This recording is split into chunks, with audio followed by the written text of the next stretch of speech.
Jesus saves. Sing above the battle's cry. Jesus saves, Jesus saves. By His death and endless life, Jesus saves, Jesus saves. Sing it softly through the gloom when the heart for mercy craves. In this triumph o'er the tomb, Jesus saves, Jesus saves. Give the wind a mighty voice. Jesus saves, Jesus saves. Let the nation now rejoice. Jesus saves, Jesus saves. Shout salvation full and free. Highest views and deepest waves. This our song of victory. Jesus saves, Jesus saves. Hilingin ko po si Brother Kababan para pangunahan tayo sa ating opening prayer.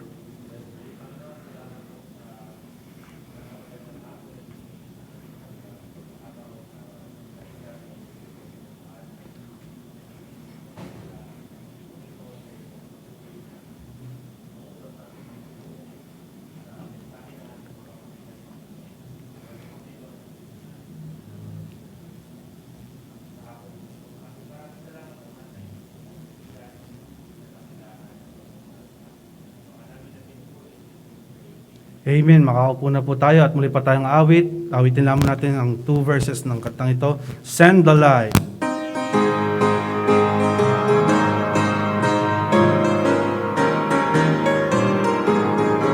Now, there's a call comes ringing for the restless waves. Send the light. Send the light. There are souls to rescue. There are souls to save. Send the light, send the light, send the light, the blessed gospel light, let it shine from shore to shore. Send the light, the blessed gospel light, let it shine forevermore. We have heard the Macedonian call today. Send the light, send the light, and the golden offering at the cross we lay. Send the light, send the light, send the light, the blessed gospel light, let it shine from shore to shore. Send the light, the blessed gospel light, let it shine forevermore. Good singing this afternoon. Tawagin natin ang ating pastor para sa mga karagdagang announcement. Sige, magandang hapon po sa inyong lahat, no? Nahuli po kami dahil kinuha po natin yung sasakyan na idodonate natin kay Brother Shelson. Hindi kasi tumakbo yan ng napakatagal. Almost 8 months, no? Almost 8 months to 1 year na yata, eh. Ganun pa man, nakuha na. At mamaya dadalhin dito yon para mailagay natin yung mga padadala natin sa Bicol and sa Blessing na somehow it is in working condition. Malamang iaano pa yan, ikokondisyon ng husto para maiuwi ng Bicol. Lord willing this week, no? So ipanalangin natin yung travel niyan, malayo-layo yun, Bicol eh. Lalo na yung lugar ng Manito dahil lagpas pa ng Legazpi yung lugar na yun, mabundok. So doon dadalhin yung sasakyan natin. Well, Wednesday night prayer meeting, please do come. And I think Brother Mark will be the one giving the message this coming Wednesday. Pero Lord willing, andito ako. Kasi pabubunot ako ng ipin. No? Nabasag yung ipin ko sa gilid eh. Sinuntok ako ng misis ko, nabasag eh. Hindi. Nabasag lang siya dahil marupok na. Actually, ano siya eh, kumbaga talagang ano na, naka-schedule na talaga na bunutin. Inabot ng lockdown. Kaya almost 8 months talagang hindi nagalaw ng doktora. So kahapon ako nagkaroon ng schedule para magpabunot and yung doktora pa naming bumubunot Hindi lang basta bunot, talagang surgery niya. So baka abutin nga ng 1 week yung healing. So Mark will be taking care of the pulpit this coming Wednesday, Lord willing. Okay? So please do come. Prayer meeting po tayo. So far, tapos na po yata ako dun sa aking topic na panalangin di sinasagot. No? Hanggang naka part 6 tayo kasi marami talagang mga pangyayari sa Biblia kung bakit yung panalangin natin nahadlangan. So I think Mark will be giving a message. Hindi ko lang alam kung anong mensahe ni Mark, no? It's up to him based on the leading of the Holy Spirit kung anong magiging mensahe niya. So be here this coming Wednesday night. And ipanalangin din natin yung mga kapatid natin na I think right now nagpapagaling, no? Si Mike Digia, he's not feeling well kasi may running nose. So sana nakainom siya ng gamot at nakapahinga. Ganon din yung mga sunga kasi si Giancarlo yata ay nagpa-swab test. So may nakasama yatang may COVID. So inaalam pa nila kung talagang tawag rito, wala siya. Okay? So nawa, negative naman. No? Nawa, para this coming Sunday, the Sunga family will be here joining us. Okay? So yun lamang po. So I hope and pray that all of us are okay and patuloy po nating ingatan ang mga sarili-sarili natin by being healthy, no? In the same time, sundin natin yung mga protocol natin, lalo na si church. May fogger yata tayong bibili, no? Yung pampausok. We can be use it in the church and gagamitin ito bago tayo magsimula ng service para bang ipapag siya. May inilalagay siyang liquid na binibili din para at least alam mo na, mapanatili natin yung tinatawag rito, kalinisan ng hangin dito sa loob ng church. Para mas mas confident ika nga. Okay? So yun lamang po, no? Kaninang umaga maulan-ulan ng konti pero pinaulan lang pero hindi naman nagtuloy-tuloy. Umaraw uli. Kaya umasa tayo na sana wala nang pumasok na bagyo hanggang sa matapos ang taon ito, no? Hindi po tayo nakakapag ngayon, hindi tayo gawa ng ating anong tawag rito? Banquet dahil nga sa nangyaring pandemic, ganun din hindi tayo makakapag-Christmas party dala ng pandemic, pero may sasagawa pa rin naman natin na makapagdala ng anything na mapagsasalu-saluhan natin on the Sunday morning at saka Sunday afternoon. Okay? Ng services natin Sunday prior to the Christmas. Kaya yun po ang aasahan ko, no? Sa ating mga kapatid. Okay, tawagin ko si Brother Bok para makapagpaawit ng pagbating awit. Magsitayo po tayong lahat and awitin natin Psalms 119 verse 11, Thy word have I hid in my heart. Kawain natin ang bawat isa. Ayan. Right now, sing. Thy word have I hid in my heart, that I might not sin against thee. Thy word have I hid, thy word have I hid, thy word have I hid in my heart. Again. Thy word have I hid in my heart, that I might not sin against thee. That I might not sin, that I might not sin, that I might not sin in my heart. Yan, iba-iba tayo, no? Ganun pa man, same verse lang yon. Sige, tawagin natin si Brother Rene para po sa pagbabasa ng salita ng Panginoon. Let us open our Bibles to Romans chapter 10. Babasahin po natin from verses 13 to 17. Romans 10, 13 to 17. Okay, hintayin natin si Erwin. Okay. Sapagkat ang lahat ng tumatawag sa pangalan ng Panginoon ay maliligtas.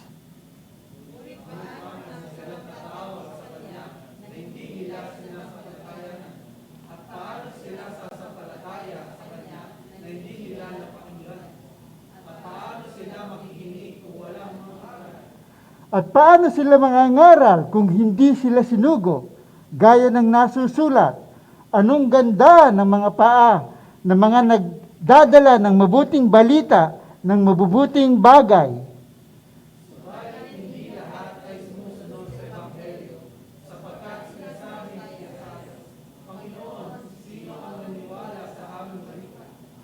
Kaya ang pananampalataya ay nanggagaling sa pakikinig. At ang pakikinig ay sa pamamagitan ng salita ni Kristo. God bless the reading of the word.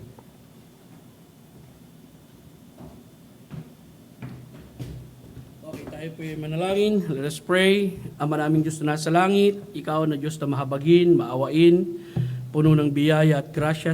Salamat sa oras na ito, sa pribilehiyong pinagkaloob mo sa amin para makapagsama-sama muli at ang mga anak mo ay makapakinig ng hamon ng iyong salita. Hindi lamang sa dakong ito, maging sa mga kanya-kanyang mga tahanan na ang mga kapatid ay nakakapakinig ng mensahe ng pangangaral ng salita ng Diyos.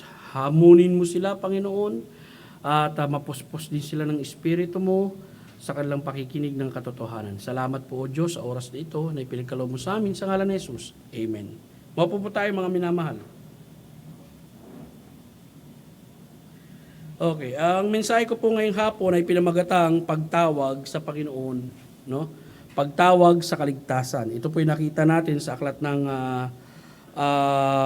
ng Roma, na kung saan ang context ng aklat ng Roma ay may kinalaman sa tinatawag natin sa context po ng Israel, no? Romans chapter 10. Actually, magsisimula yan sa Romans 9, 10, and 11, yung God's plan and purpose for Israel.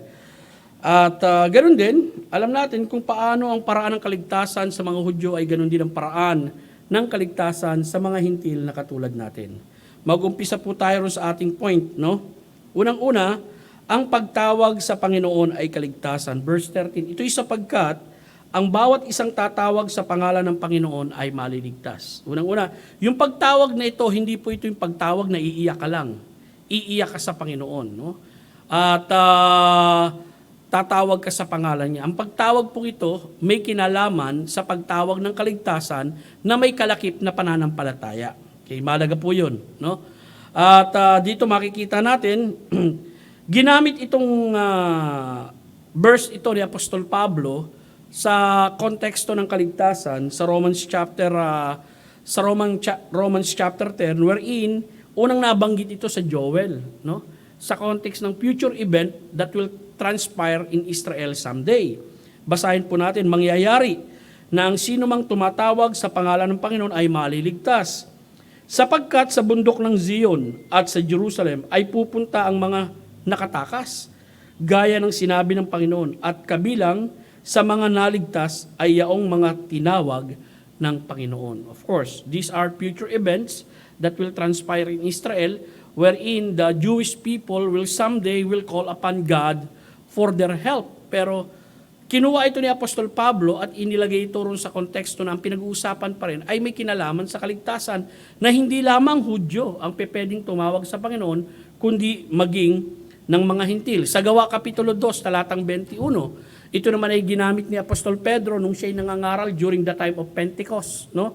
Sinabi niya, mangyayari na ang bawat isang tatawag sa pangalan ng Panginoon ay maliligtas. Makikita po natin dito, binigyan ng malaking pansin dito ang Panginoon sapagkat sa lumang tipan pa lang, alam na natin that salvation is from the Lord. No, ang kaligtasan ay sa Panginoon. At ang Panginoon na kinikilala po natin sa bagong tipan, wala pong iba kundi ang ating Panginoong Kristo na siyang Diyos-tao. Ang Panginoon natin ay hindi tao lamang, kundi Diyos-tao, no?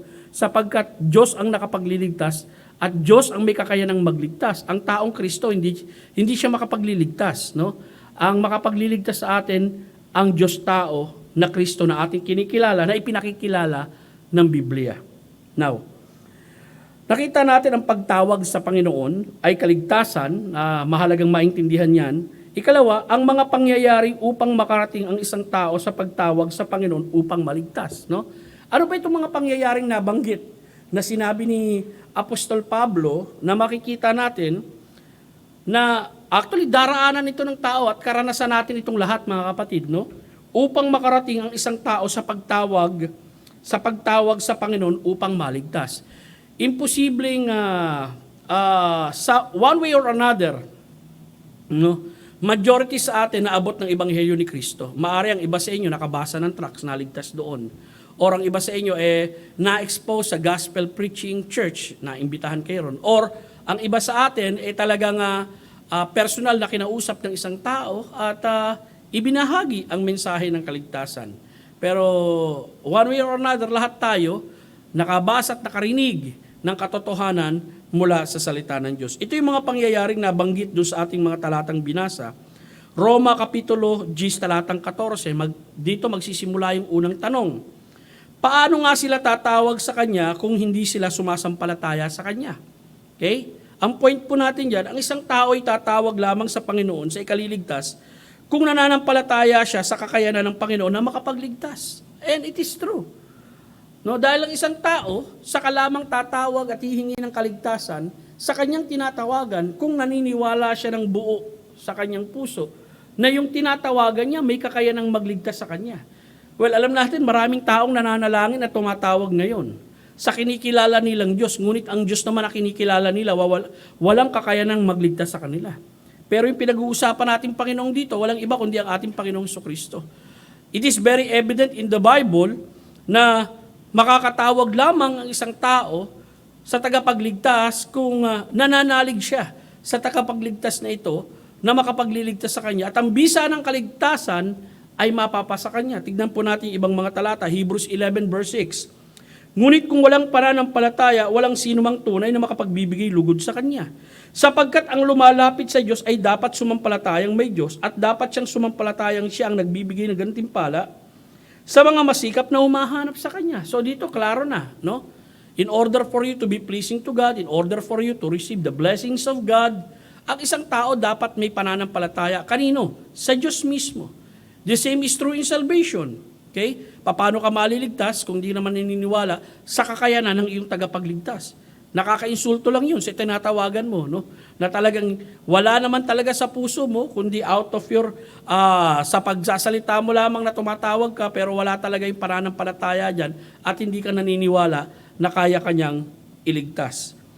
Awit 72, 21 to 22, ito yung sinabi nung kapanahunan ni Moses, actually sa Deuteronomy, nakalagay rin ito. Kaya nga, marinig ng Panginoon, siya'y napuno ng puot. Bakit? Dahil dito nagmamurmur yung mga Israelita Isang apoy ang nag-alab laban sa Jacob o laban sa Israel. Ang kanyang galit naman ay lumaki laban sa Israel sapagkat sa Diyos sila'y hindi nanampalataya at sa kanyang kaligtasan sila'y hindi nagtiwala. Isipin mo yan. Okay? Ito nga ang problema, no, sa Israel sa Lumang Tipan.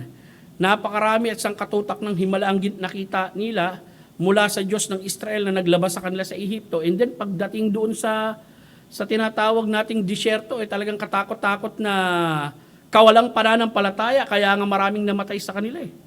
Umabot ng 40 taon, no? Hanggang namatay yung henerasyon ng 20 taon pataas at mapalitan ng panibagong henerasyon na nananampalataya sa Diyos na nakapasok ng lupang Kanaa na pinangungunahan ni Caleb at saka ni Joshua. Bakit? Dahil makikita natin na hindi sila nanampalataya at sa kanyang kaligtasan sila'y hindi nagtiwala. John chapter 8:24. Kaya nga sinasabi ko sa inyo na kayo'y mamamatay sa inyong mga kasalanan sapagkat malibang kayong sumampalataya na ako nga ay mamamatay kayo sa inyong kasalanan. The Jewish people of that day do not accept Jesus Christ as the Messiah. The Jewish people that day do not accept Jesus Christ as not only Messiah, as God-man, no? Na itong word na ako nga, na madalas niyang ginagamit, no? Na sa Biblia, na makikita natin sa katutak sa dyan, hindi nila makita-kita na yung ako nga, ito yung ako nga na sa Lumang Tipan na ang Diyos mismo nagpakilala patungkol sa kanyang sarili. At sabi niya sa Exodus 3:14, sinabi ng Diyos kay Moises, ako ay ang ako nga. At kanyang sinabi, ganito ang sasabihin mo sa mga anak ni Israel, sinugo ako sa inyo ni ako nga. Ito yung pangalan na ipinakilala ng Panginoong Diyos sa kanyang bayang Israel. Dahil yung si Moses no? Isa sa mga excuses niya, kaya ayaw niyang pumunta sa Israel nung mga panahon na yon, isa lamang to sa mga excuses niya. Tatanungin ako ng mga tao mo, kung sino nagsugo sa akin. Anong pangalan ang ibibigay ko sa kanila?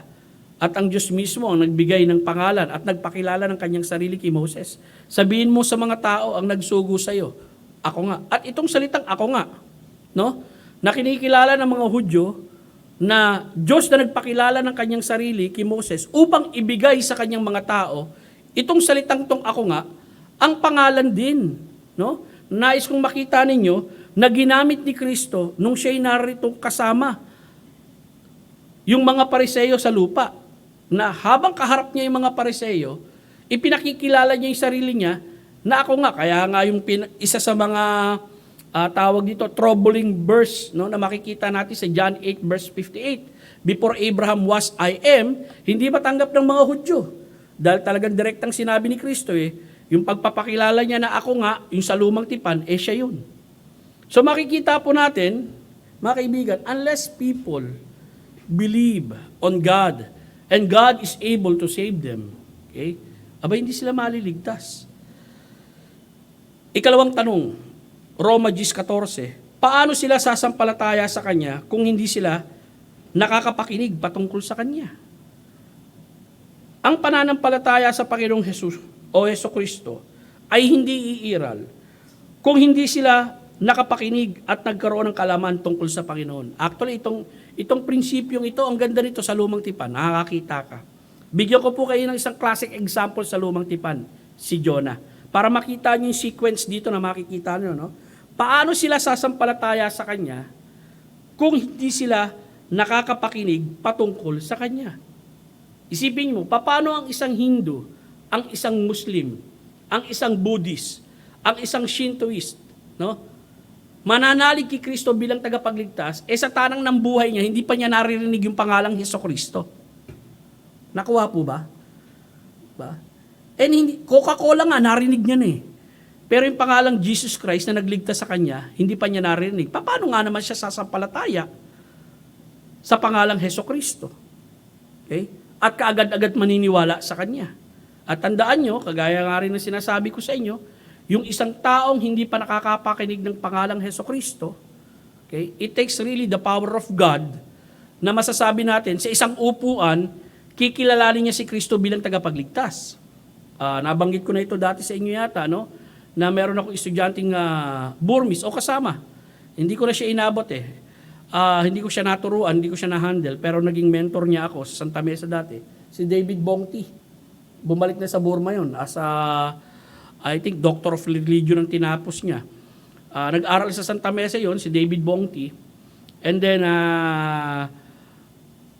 nag-aral din ng ISOT, nag-master doon, tapos nag-doctorate sa States. And then during that time, nung nagkakausap kami at bumibisita sa Santa Mesa yon, sabi niya, alam mo, Pastor, dito sa Pilipinas, ang i-correct mo na lang rito yung pananaw ninyong na si Kristo, Diyos, at si Kristo yung totoong tagapagligtas. Pero dun sa bansa namin, hindi ka basta-basta makakapagturo ng Kristo dun. Dahil si Kristo, papatunayan mo, siya yung makapangyarihang Diyos. Kaya magsisimula ka sa Genesis. No? Kasi tayo rito, oriented na tayo dun sa Christianity. Roman Catholic Christianity. At sa Roman Catholic Christianity, ikinukwento rin naman yung creation story. Ikinukwento rin naman yung birth of Christ. Ikinukwento rin naman yung kamatayan ni Kristo sa krus ng Kalbaryo. Though distorted Christianity, yung natanggap natin, dahil nga ang paniniwala nila, Pelagianism, na kinakailangan ng gawa, idadagdag mo sa pananampalataya, maligtas ka, in which salungat sa sinasabi ng Biblia, yun na lang ang i-correct natin. Pero dun sa isang bansa na wala silang naririnig na pangalan man lang Hesukristo, maging yung kanyang ginawa sa isang tao, o sabihin natin, kahit nakapakinig sila ng word na pangalang Jesus Christ, pero hindi naman nila alam yung ano ang ginawa ni Jesus Christ sa akin, at minsan kung mapapakinggan nila, parang myth lang yun. Okay? Parang myth lang. Parang hindi totoo lang. At kaagad-agad silang maniniwala, well, actually, it takes the power of God. Sometimes it takes time for people to believe.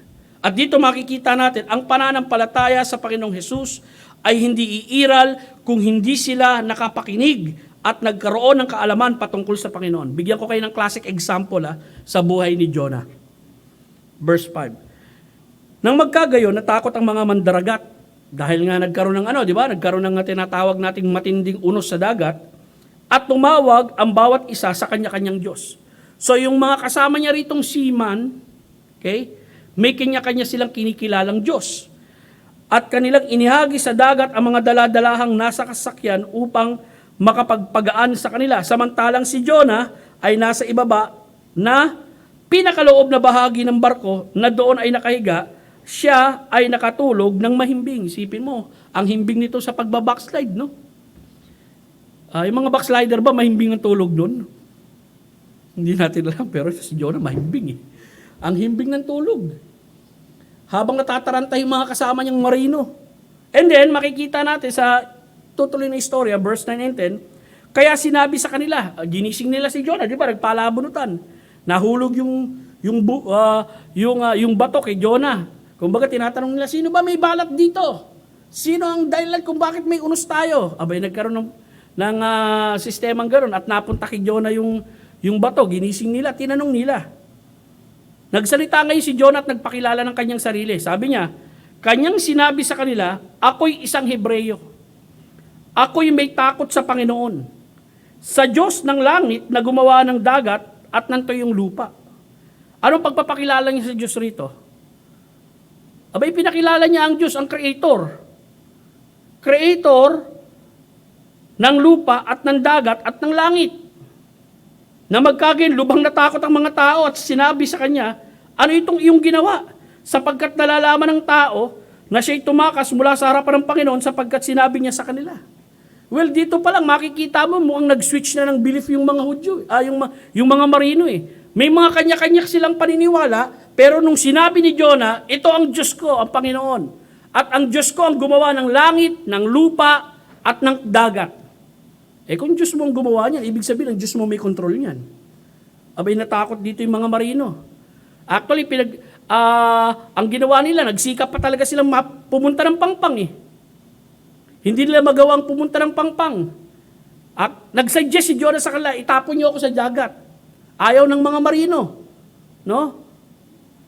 Nagsikap pa rin sila pumunta ng pangpang. Hindi sila makapunta ng pangpang. Ito ang nangyari. Jonah 15:16. Kaya kanilang binuhat si Jonah, ito na yung last resort nila eh. At inihagis siya sa dagat, at ang dagat ay tumigil sa pangangalit nito. Nang magkagayon, lubhang natakot ang mga tao sa Panginoon, at sila'y naghandog ng isang alay sa Panginoon at gumawa ng mga panata. Verse 16, makikita na natin dito yung shift, no? Na kung saan, doon sa verse 5, itong mga marino na ito, tumatawag sila sa kanya-kanyang Diyos. Pero pagdating ng verse 16, hindi kanya-kanyang Diyos na ang tinawagan nila. Ang tinawagan na nila ay yung tunay na Diyos ni Jonah. Bakit? Nakarinig kasi sila eh. Kanino sila nakarinig? Kay Jonah. Kung sino ang tunay na Diyos. Kaya nga ang isang tao, okay, hindi siya makakatawag sa Diyos, hindi siya makakatawag kay Kristo, kung wala siyang kaalaman patungkol o wala siyang naririnig patungkol kay Kristo at sa kanyang ginawa. Yun ang makikita natin sa talata. Pumunta tayo sa unang hari. Unang mga hari, 8:41 hanggang 43. Gayon din ang dayuhan na hindi kabilang sa iyong bayang Israel. Pansinin nyo dayuhan na hindi kabilang sa inyong bayang Israel. Sinong higit nakakilala sa Diyos? Siyempre ang bayang Israel. Kapag siya'y nagmula sa isang malayong lupain dahil sa iyong pangalan, itong dayuhan na ito dumayo. Okay? Narinig niya ang patungkol sa Diyos ng Israel. Sapagkat kanilang mababalitaan ang iyong dakilang pangalan at ang iyong makapangyarihang kamay at ang iyong nakaunat na bisig kapag siya'y paparito at dadalangin sa harap ng bahay na ito. Pakinggan mo sa langit na iyong tahanan. Gawin mo ang ayon sa lahat na ipinananawagan sa iyo ng dayuhan upang makilala ng lahat ng mga bayan sa lupa na iyong pangalan upang matakot sa iyo gaya ng iyong bayang Israel at upang kanilang makilala na ang bahay na ito na aking itinayo ay tinatawag sa pamagitan ng iyong pangalan. Anong ibig sabihin nito? Ito prayer ni Solomon. Ito yung dedication ng templo. At sa panalangin ni Solomon, ang sabi ni Haring Solomon, Panginoon, kapag may dayuhan mula sa ibang bansa, pumunta sa lugar na ito, narinig niya yung mga dakila mong gawa, narinig niya yung mga kamangha-mangha mong gawa, tapos dito sa lugar na ito, nanalangin siya sa iyo, dinggin mo siya. Prayer ni Solomon yun, ha? Kanino? Sa mga dayuhan na dadayo sa Israel at makikilala nila ang tunay na Diyos ng Israel dahil na rin ang Israel ang nagpapakilala ng tunay na Diyos.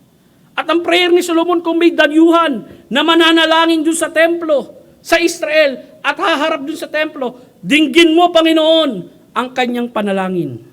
At ang ganda ng pagsasabi rito, no?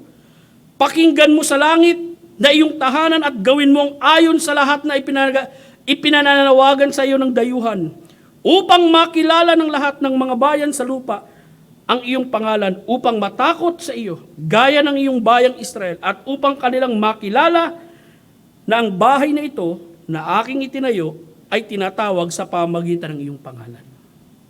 Okay? Pangatlong tanong, paano sila makakapakinig kung walang mangangaral? Kita natin kanina, no? Paano sila makakapakinig kung walang mangangaral? Ang isang makasalanan ay makakarinig lamang ng mensahe ng kaligtasan kung may mangangaral. Okay? Now, hindi tayo magiging exclusive sa bagay na yan, no? Dahil bakit? Alam natin na ang pastor nangangaral ng salita ng Diyos.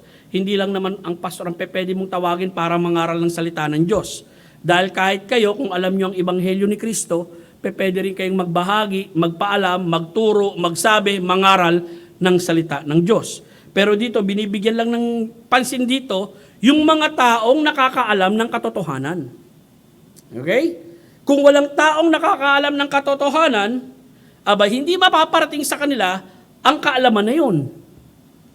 Bigyan po natin ng halimbawa, John chapter 9, 35 to 36. Narinig ni Jesus na siya'y itinaboy nila. Sino ito? Ito yung bulag na ipinagaling ni Kristo. Yung bulag na walang mata, na nilagyan ng mata ni Jesucristo, itiniwalag sa sinagoga. Okay? O sa templo, nang matagpuan ni Jesus ang lalaki, dati ay bulag, sinabi sa kanya, ikaw ba ay sumasampalataya sa anak ng Diyos? Bakit umabot sa ganon? Kasi nga, ipinagtatanggol niya si Jesus Christ, bagamat hindi niya kilala eh. Ito mga Pariseo, ipinagpapalagay na si Jesucristo makasalanan. Ang argumento niya, paano ang isang makasalanan, no, makakapagpakita ng isang bulag na katulad ko na ipinanganak na bulag. Hindi nililinig ng Diyos ang isang makasalanan. Yun ang argumento niya. Tapos sinasabi niya, nakaka-insulto doon, sinabi niya, nais nyo rin bang maging tagasunod niya? Di ba sinabi, ikaw tagasunod niyan, pero kami tagasunod ni Moses. Tapos tiniwalag siya ron sa templo. Personally, hindi niya kilala si Jesus Christ eh. Kung ano ba talaga ang kalagayan ni Jesus Christ. Ano nangyari ngayon? Ikaw ba'y sumasampalataya sa anak ng Diyos? Verse 36, sumagot siya at sinabi, sino siya, Panginoon, upang ako ay sumampalataya sa Kanya? Tapos dito nagpakilala sa Kanya si Jesucristo. Akong kausap mo, ako yun. So, ibig sabihin, hindi magkakaroon ng impormasyon itong lalaking ito patungkol sa anak ng Diyos kung si Kristo hindi nagsabi sa kanya kung sino siya. Sapagkat si Jesucristo mismo direktang nagpagaling sa kanya. Ganun din, sa istorya ng Gawa, Kapitulo 8, talatang 30 hanggang 31. Kung inyong matatandaan, tumatakbo si Felipe palapit sa narinig niyang binabasa niya ang aklat ni Isaiah. Malakas siguro magbasa itong bating nito, itong eunuch. Sinabi niya, naunawaan mo ba ang binabasa mo? Paano ko ito maunawaan? Maliban na lamang kung may isang gagabay sa akin. Pinakausapan niya si Felipe na sumampa at maupong kasama niya. Of course, ang binabasa dito yung sa Book of Isaiah. At nagtanong dito yung bating, sino yung pinatutukuyan ng propeta rito? Karanasan ba niya ito o ibang tao? Tapos si Felipe nagsimulang mangaral at ipinangaral niya sino? Si Jesucristo. Using the Book of Isaiah. Ibig sabihin, dito, the necessity of a preacher o mangangaral ay kailangan upang itong mangangaral na ito ay dapat mangaral. So, ibig sabihin, kung ang mangangaral, hindi nangangaral, hindi niya ginagawa yung tungkulin niya. And the same is true with us. If God send us out to go into all the world and make disciple, teach all nation, make disciple, and we are not doing that, we are not doing the bidding of God to us. O yung habilin niya sa atin, yung panawagan niya sa atin, pagdating sa pagbabahagi, pagiging saksi, patungkol sa ating Panginoong Hesukristo. Pangapat, Epeso muna, Epeso 2:17. Sa kanyang pagdating, inihayag niya ang ebanghelyo ng kapayapaan sa inyo na malayo at sa kanila na malapit. Yung malayo rito, referring sa mga Hudyo, at yung malapit rito, yung malayo rito, referring sa mga Hintil, yung malayo rito, referring sa mga Hudyo. Well, of course, dahil ang tagapakinig ni Hesukristo during that time, nagpahayag siya ng ebanghelyo, hindi lamang mga Hudyo. Ang tagapakinig din ni Hesukristo, kasama na rin yung mga Hintil, at may mga Hentil na pinagaling ang ating Panginoong Hesukristo, katulad ng Syrophoenician women, no, na pinagaling niya. Yung anak niya talagang sinasapian ng masamang espiritu, pero pinagaling ng ating Panginoong Hesukristo, hindi Hudyo yun. Yung alipin ng tawag rito, kapitan, di ba? Na yung kapitan mismo lumapit sa ating Panginoong Hesukristo para pagilingin ang kanyang alipin na isang Romano, pinagaling ng ating Panginoong Hesukristo. At makikita natin, nang mangaral ang ating Panginoong Hesukristo, samot-sari ang mga tao ron, mga Hudyo, na malapit, kapag sinabing malapit, they have the law, okay?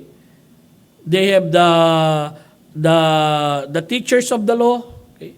They have given being a witness of God to the world, malapit sila eh.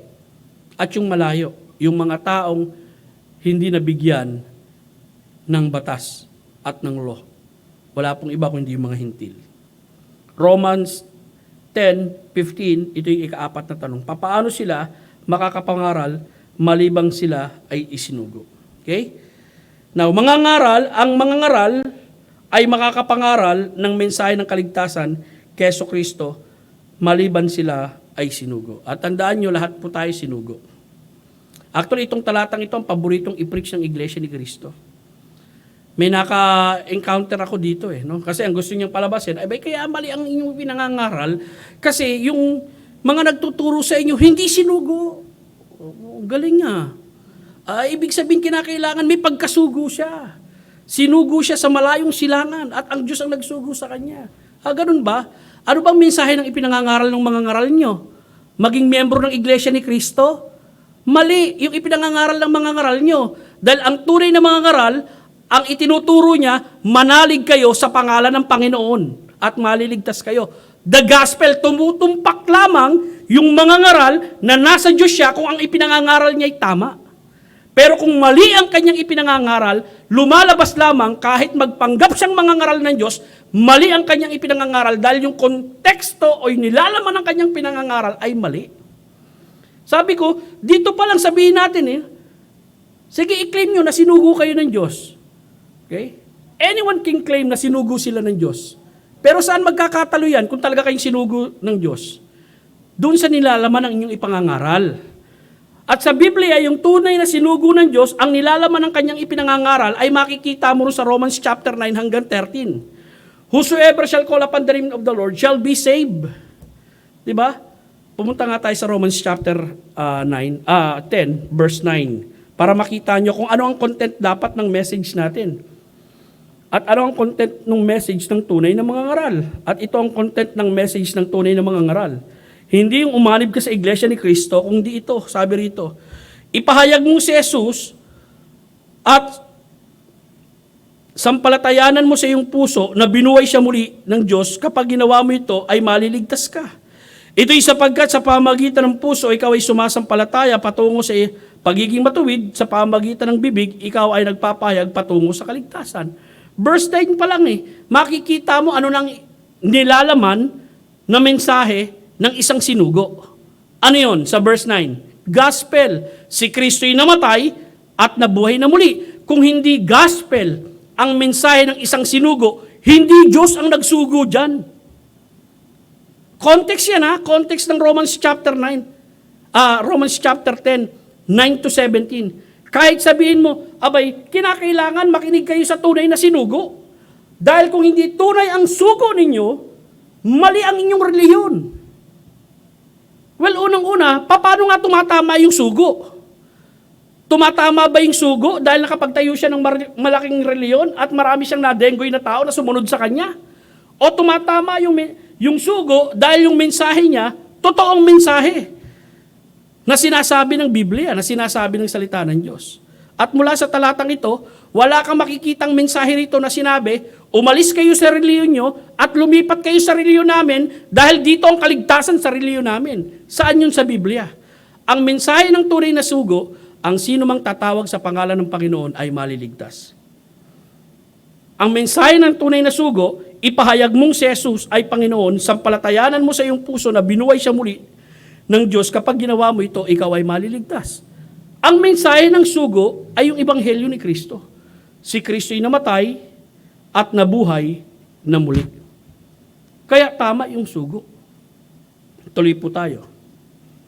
Ang mga ngaral ay makakapangaral ng mensahe ng kaligtasan kay Jesus, maliban siya'y isinugo. Now, John 20:21, sinabi nga muli ni Jesus sa kanila, kapayapaan ang sumainyo. Kung papaano ako'y sinugo ng Ama, gayon din isinusugo ko sa iyo. Sinabi niya ito sa kanyang mga alagad. Ito naman yung sa atin, mga kapatid, hindi lamang mga pastor, hindi lamang mga ngaral. Ito'y sa atin lahat sa iglesia. Ang lahat ng mga bagay ay sa Diyos. Sa pamamagitan ni Jesucristo, dinila niya tayo upang ipagkasundo sa Kanya. At ibinigay niya sa atin, pansinin niyo maigi ibinigay niya sa atin not only to Paul, but to the church, ibinigay niya sa atin ang gawain ng paglilingkod para sa pakikipagkasundo, ambassador. Verse 19, papaano sa pamamagitan ni Kristo ay ipinagkasundo ng Diyos ang sanlibutan sa kanyang sarili, na hindi niya ibinibilang sa kanila ang kanilang mga pagsalansang, ipinagkatiwala niya sa amin ang salita ng pakikipagkasundo. Verse 20, para kay Kristo, kami nga ay mga kinatawa na waring ang Diyos ang namamanhik sa pamamagitan namin. Nagsusumamo kami alang-alang kay Kristo, makipagsundo kayo muli sa Diyos. So ito yung gawain natin. Bilang witness, bilang ambassador, mga taong iniligtas ng Diyos at isinugo sa sanlibutan ito upang ibahagi ang ebanghelyo ni Kristo. Okay?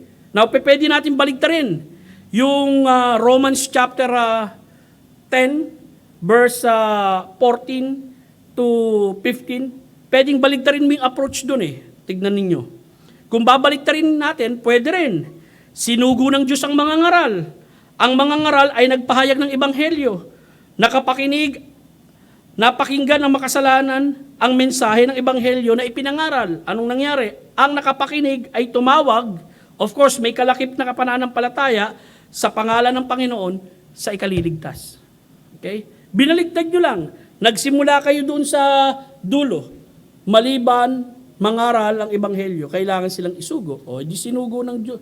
Isinugo ng Panginoon Diyos ang mga ngaral. At ang mga ngaral ay nagpahayag ng ebanghelyo, kaligtasan kay Jesus, napakinggan ng makasalanan ang mensahe ng ebanghelyo na ipinangaral, at ang nakapakinig ay tumawag na may kalakip na pananampalataya sa pangalan ng Panginoon, sa ikaliligtas. Next, ikatlong bagay, ang pagpapala ng mga ngaral ng ebanghelyo. No? Kay ganda ng mga paa nila na nagpapahayag ng ebanghelyo, ng kapayapaan, at ang mga paa ng mga nagdadala ng ebanghelyo na mabubuting bagay. Dito binibigyan pansin dito, no? The feet of the messenger. I believe it is not literal feet, no? Ang idea rito yung work ng messenger. Sapagkat yung kanilang mensahe rito ay yung mabuting balita. Kasi kung inyong makikita no sa Book of Proverbs, ginamit yung idea no, their feet is swift to run into evil. Kumbaga may word yun sa figure of speech na yung paa, hindi naman yung paa tumatakbo sa kasamaan kundi yung buong pagkatao ang tumatakbo sa kasamaan, hindi lang yung paa. Okay? At ang idea rito ng paa, yung kanilang work, no? Na maganda sapagkat yung mensaheng dala-dala nila ay yung mensahe ng kaligtasan. It is good news of salvation. Ginamit ito sa Isaiah 52 verse 7, napakaganda sa mga bundok ng mga paa, niyong nagdadala ng mabuting balita na naghahayag ng kapayapaan, na nagdadala ng mabuting balita ng kabutihan, na naghahayag ng kaligtasan na nagsasaba sa Sion, ang iyong Diyos ay naghahari. Ito yung blessing, no? Nung tinatawag nating mga ngaral ng Ebanghelyo. And then, ang pagtanggi sa Ebanghelyo. Makikita naman natin, may pagtanggi may pagtanggi na sinabi diyan sa Romans 10:16 eh. Subalit hindi lahat ay sumunod sa Ebanghelyo. Sapagkat si Isaiah ang nagsabi, Panginoon, sino ang sumampalataya sa ating ulat? No? Lahat ba naniwala sa Ebanghelyo? Hindi. Maging sa lumang tipan eh. Sa Isaiah 53:1, sinong naniwala sa aming ibinalita? At sa kanino inihayag ng Panginoon ang kanyang kapangyarihan? Pansinin niyo yung calling ni Isaiah. Pumunta nga tayo sa Isaiah 6. Lalayo lang tayo, wala po ito sa ating text, no? Pumasok lang sa isip ko, no? Very interesting itong passage nito, Isaiah chapter 6, yung calling ni Isaiah, para ma-appreciate po natin itong binanggit ko, hindi lahat naniwala.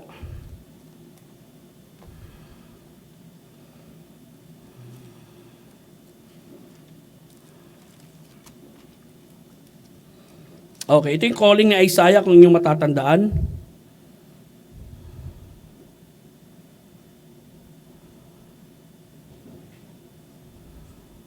Verse 8. At narinig ko ang tinig ng Panginoon na nagsasabi, sinong susuguin ko at sinong ahayo para sa atin?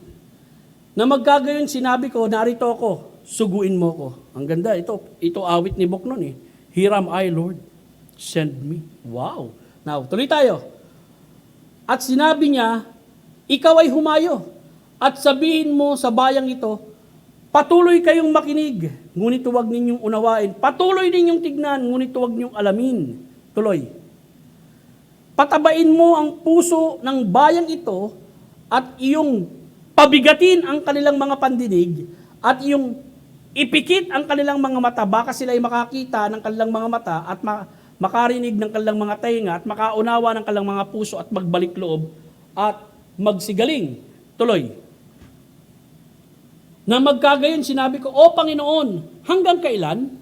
At siya'y sumagot, hanggang sa ang mga lunsod ay magiba, nang walang naninirahan, at ang mga bahay ay mawala ng tao, at ang lupa ay maging lubos na mawasak. Tuloy.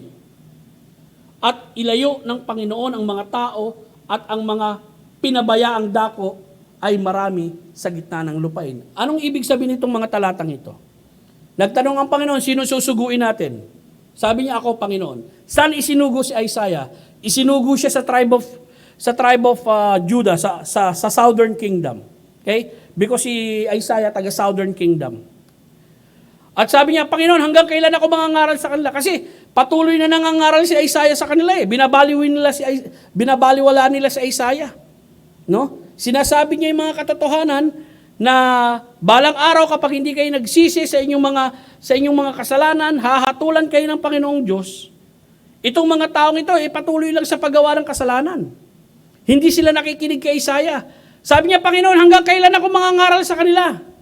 Hanggang sa magiba ang bayan. Anong ibig sabihin to? Hanggang sa dumating yung judgment ko. Ibig sabihin, nung sinugo ng Diyos si Isaiah upang mangaral nangaral si Isaiah, pero itong mga taong ito, patuloy na tumatanggi sa pangangaral ni Isaiah hanggang sa dumating na yung judgment. At kubkubin ng Babylonian Empire yung Southern Kingdom. Okay? Mga kapatid, may mga taong tumatanggi sa Ebanghelyo. Well, magpasalamat tayo sa Panginoong Diyos. Ang Diyos pumili sa ating sa kaligtasan, tinawag niya tayo sa Ebanghelyo at tayo'y kumilala kay Kristo bilang tagapagligtas. Pero may mga tao na tumatanggi sa Ebanghelyo. Pumunta tayo sa Gawa 17, 32 hanggang 34. Nang marinig nila ang patungkol sa muling pagkabuhay na muli, nangaral si Apostol Pedro, no? Doon sa Athens. Nung marinig nila yung resurrection, yung pagkabuhay ng mga muli, nanlibak ang ilan. Nanuya. Ibig sabihin, nireject nila yung sinabi ni Paul. Ngunit sinabi ng iba, muli ka namin pakikinggan patungkol dito. Ipinospone yung desisyon nila. Yung pangatlong grupo naman, sa gayon ay umalis si Pablo sa kanilang kalagitnaan. Ngunit, sumama sa kanya ang ilang mga tao at sumampalataya. So tatlong grupo yung narito. Yung isang grupo ni-reject yung mensahe. Yung isang grupo, okay, tawag rito, pinuspone yung kanilang desisyon sa mensaheng ibinigay ni Apostol Pablo, at yung isang grupo naman nanampalataya sa mensahe ni Apostol Pablo. Okay? Tuloy po tayo. Sa kanila na sumampalataya ay kabilang si Dionisio na taga Burol ng Areo, isang babaeng nangangalang Damaris at iba pa nilang kasama. Gawa 28:24. Ang ilan ay naniwala sa mga bagay na sinabi niya at ang ilan ay hindi naniwala. Roma 3:3. Paano kung may ilang hindi nanampalataya? Mapapawalang bisa ba ng kanilang hindi pagsampalataya ang katapatan ng Diyos? Anong sagot? Anong sagot? Abay, hindi. Magiging matapat pa rin ang Diyos sa tao at sa panghihikayat sa tao kahit ang tao patuloy na tumatanggi sa Kanya. Hindi naman natin alam kung kailan yung masasabi natin, that's it. Judgment lang ibibigay ko sa iyo. Diyos lang ang makakapagbigay noon. Hindi magagawa ng tao yan. Sapagkat ang Diyos ang nakakaalam ng puso't isipan ng mga tao. Maari sa inyong lifetime, hindi maligtas yung mga magulang nyo o yung mga mahal nyo sa buhay. Malay nyo kung patay na tayo, saka sila makakilala sa Panginoon.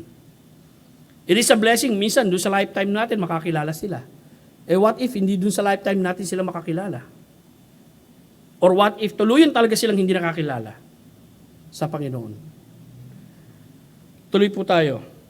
5, ang pananampalatayang nagmumula sa pakikinig ng Ebanghelyo. Ito po yung sinabi sa verse 17. Kaya nga, ang pananampalataya mula sa pakikinig at ang pakinig ay mula sa salita ng Diyos. Romans 1:16, napakahalaga nito. Ito'y sapagkat hindi ko ikinakahiya ang Ebanghelyo patungkol kay Kristo, sapagkat ito ang kapangyarihan ng Diyos ay kaliligtas ng bawat isa na sumasampalataya. Ang Ebanghelyo ay una para sa mga Hudyo at sunod ay para sa mga Hintil. Unang Tesalonica 2:13, dahil dito, kami rin ay walang patid na nagpapasalamat sa Diyos sapagkat nang tinanggap ninyo mula sa amin ang salitang inyong narinig na nanggaling sa Diyos. Tinanggap niyo ito hindi bilang salita ng tao, subalit tinanggap niyo ito na ito nga ang salita ng Diyos na siya rin gumagawa sa inyo na sumasampalataya. 2 Thessalonians 2:13-14, mga kapatid, na minamahal ng Panginoon, nararapat na kami ay laging magpasalamat sa Diyos patungkol sa inyo. Ito'y sapagkat pinili kayo ng Diyos mula sa pasimula para sa kaligtasan sa pamamagitan ng pagpapaging banal ng Espiritu at sa paniniwala sa katotohanan. Tinawag niya kayo dito sa pamamagitan ng aming Ebanghelyo upang matamo ninyo ang kalulatian ng ating Panginoon. Okay? So, makikita niyo yung paniniwala sa katotohanan. May kinalaman po yun sa pananampalataya. Kaya mga kaibigan, mahalaga.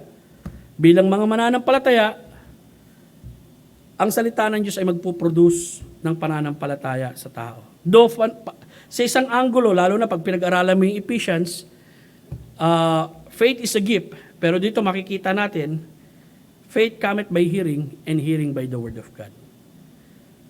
Magandang maging maalam tayo sa salita ng Diyos. Magandang ang isi-share lang natin, secondary na lang yung patotoo natin. At ang isi-share natin sa kanila, yung salita ng Diyos. Sapagkat ang salita ng Diyos, ito ang lumilikha ng pananampalataya sa Diyos na makapagliligtas sa kanila. Pagtawag sa kaligtasan, ang outline po natin, ang pagtawag sa Panginoon ay kaligtasan. Ang mga pangyayari upang makarating ang isang tao sa pagtawag sa Panginoon upang maligtas, nakita po natin yan, 4, no?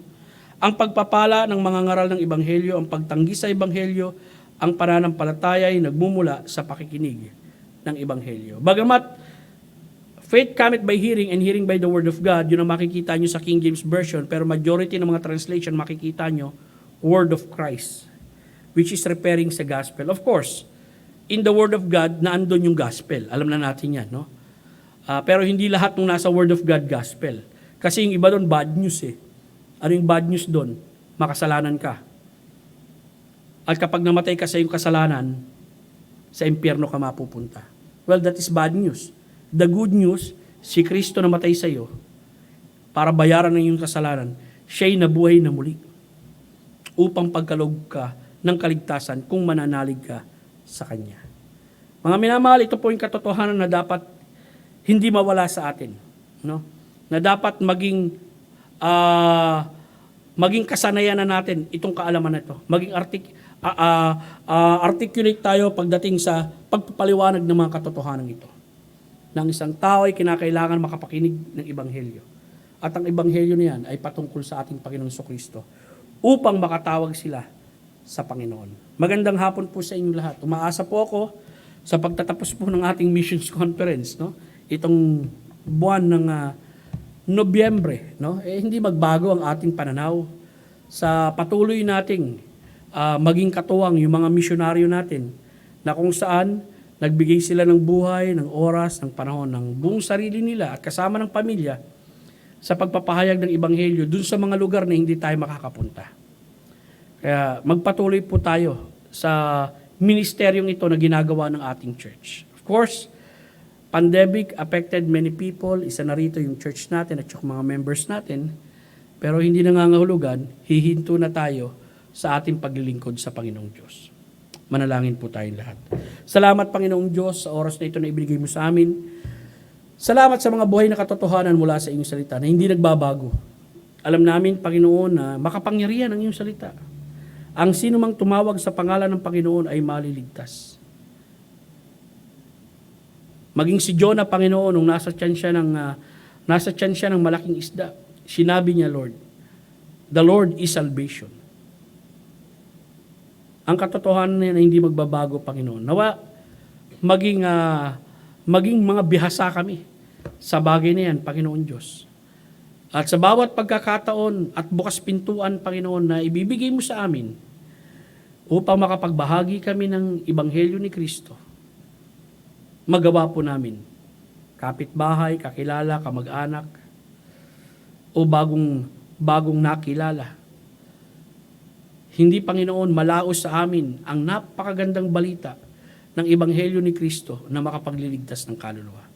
Salamat po, Panginoon, sa hapong ito. Sa mga pangyayaring naganap ngayong araw, purihin ka, O Diyos, sa ngalan ni Kristo Jesus. Amen. Tayo po'y sasamba sa pamagitan ng pagbibigay. Brother Jeff, can you pray for our offering?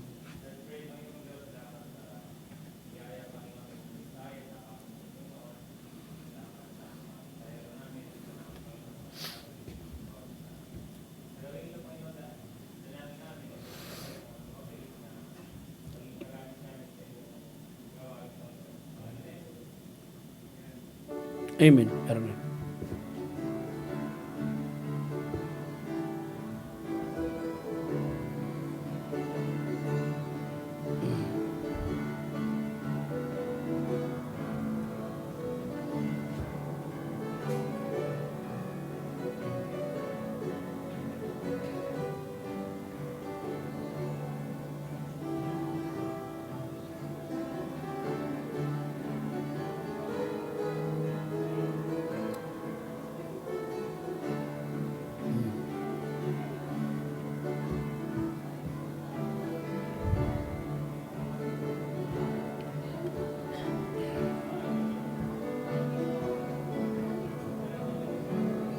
Okay. Narito po si Pastor Sioso, no? Siya po magdadala ng mga, pakitulungan na lang natin, ibaba mamaya, lahat ng mga damit dyan, isasampa natin doon sa ating Marikina Valley Band. Kasi papalitan na yun, magiging Manito Valley Bible Baptist Band na yun. No? So, lahat po ng damit dyan, dadalhin sa Bicol. So, si Brother Sioson ang magdadala dyan, doon sa mga liblib na lugar doon sa Tiwi. Kung alam nyo, no? Dahil talagang Ginubatan, Tiwi, yan yung talagang naapektuhan. Naligtas yung lugar nila, Brother Choson, sa Manito. Kasi opposite nila yung Tiwi. Doon sa Tiwi bumagsak yung bagyo, doon malakas din yung bagyo sa kanila, no? Sa Manito, Albay. So, kailan ba lipad nyo, Brad? Tuesday, Wednesday. Sige, mag-ingat kayo sa pag-uwi ninyo, no? So, ang gagawin po natin, pagkatapos po ng service na ito, lahat po ng damit, no, maliban lang doon sa plastic na yon, pati yung higaan na yon, ay pakitulungan na lang, isampa natin doon sa van ng Marikina Valley para maiuwi po ito sa Manito, Albay. Okay? So, with that, tumayo po tayong lahat at magpasalamat tayo sa Panginoon. Salamat sa ating mga musician, narito kayo. Na-miss namin kayo kaninang umaga. So, Lord willing, no? Kita-kita tayo muli. mag-close na tayo sa prayer, no? Jeff, ikaw na rin mag-close, brother.